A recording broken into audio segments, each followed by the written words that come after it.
2-3 बातें दिल से कहनी है आपको। सुना होगा आपने बहुत सी कहानियां, बहुत से चैनलों पर डर का नाम लेकर किस्से सुनाए जाते हैं, लेकिन वो सब बस सुनने भर के होते हैं। असली दर्द, असली खौफ, आपकी रूह तक उतर जाने वाला डर सिर्फ भूत की कहानी 33 नूर आलम के साथ पर ही मिलता है। ये वो जगह है जहां कहानियां आपकी सांसें रोक देती है, दिल की धड़कनें तेज कर देती है और रात को नींद छीन लेती है। अगर आपको यहां मजा नहीं आया, डर महसूस नहीं हुआ, तो इस चैनल का नाम आप खुद बदल दीजिएगा, क्योंकि ये चैनल वादा करता है कि ऐसी कहानियां आपको कहीं और नहीं मिलेंगी। हर नए वीडियो के साथ एक नया जख्म, एक नया खौफ आपकी रूह को छू कर जाएगा। तो जल्दी से चैनल को सब्सक्राइब कर दीजिए ताकि जब भी नया वीडियो आएगा वह अपने आप आपके पास पहुंच जाएगा।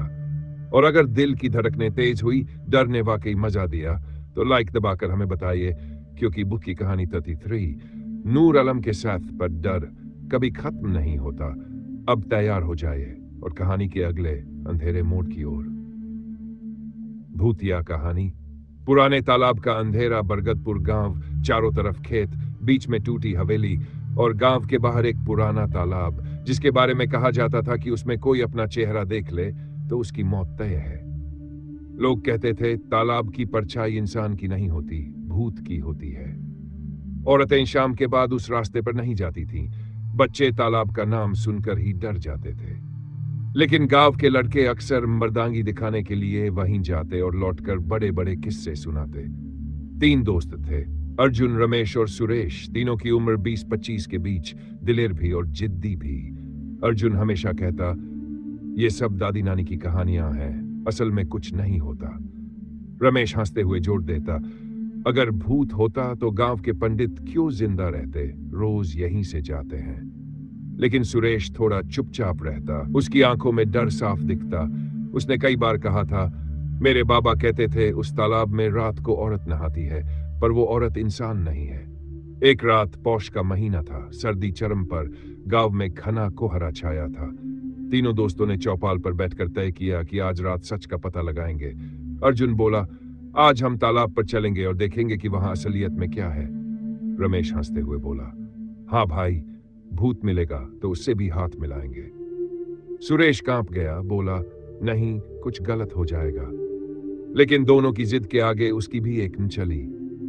रात गहराई, पूरा गांव सो गया, सिर्फ कुत्तों के भौंकने और उल्लुओं की आवाज गूंज रही थी। तीनों लालटेन लेकर तालाब की ओर निकल पड़े।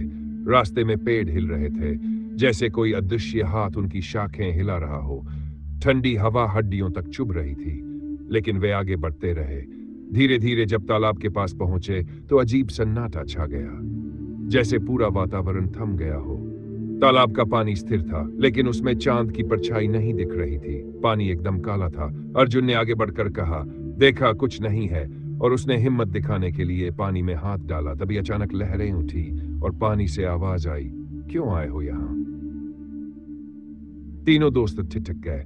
रमेश ने लालटेन ऊंची की और तालाब के बीचों बीच एक परछाई दिखाई दी। सफेद कपड़े में औरत, उसके बाल खुले हुए, चेहरा पानी में डूबा और फिर धीरे धीरे ऊपर उठा। उसकी आंखें लाल अंगारों जैसी चमक रही थीं। सुरेश कांपकर बोला, मैंने कहा था ये इंसान नहीं है। लेकिन अर्जुन जिद्दी था, बोला, ये धोखा है। उसने जोर से आवाज दी, तू कौन है? तभी वह औरत धीरे धीरे पानी से बाहर निकली। उसका चेहरा इतना डरावना था कि दिल दहल गया। उसकी त्वचा सड़ी हुई, आंखें बिना पलकों के, होंठ फटे हुए और हड्डियां झांक रही थी। वह तालाब से निकलकर जमीन पर आ गई और उसके पैरों से पानी की जगह खून टपक रहा था। रमेश ने भागने की कोशिश की, लेकिन उसके पैर जैसे जमीन से चिपक गए थे। औरत ने हाथ उठाया और हवा से अजीब आवाज निकली। तालाब से और भी परछाइयां निकल आई, दर्जनों, सबके चेहरे अधजले, सबके शरीर कटे फटे। वे तीनों की ओर बढ़ने लगे। अर्जुन जोर से चिल्लाया, भागो, और तीनों किसी तरह अपनी जान बचाकर भागे। पीछे से औरत की चीख गूंज रही थी, तुम बच नहीं सकते।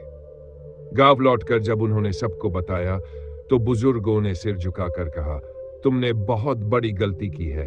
वह तालाब श्रापित है। उसमें 100 साल पहले एक स्त्री को गांव वालों ने जिंदा डुबो दिया था। उसकी आत्मा वहीं कैद है और जो भी उसे देख लेता है वह बचकर नहीं रह सकता। उस रात के बाद तीनों की जिंदगी बदल गई। अर्जुन हर रात चीखते हुए उठता, उसके शरीर पर पानी की बूंदें होती, जैसे वह तालाब में डूबा हो। रमेश के चेहरे पर धीरे धीरे कटने के निशान बनने लगे, और सुरेश बार बार वही औरत देखता जो उसे बुलाती थी, कहती थी, आजा, मेरे पास आजा।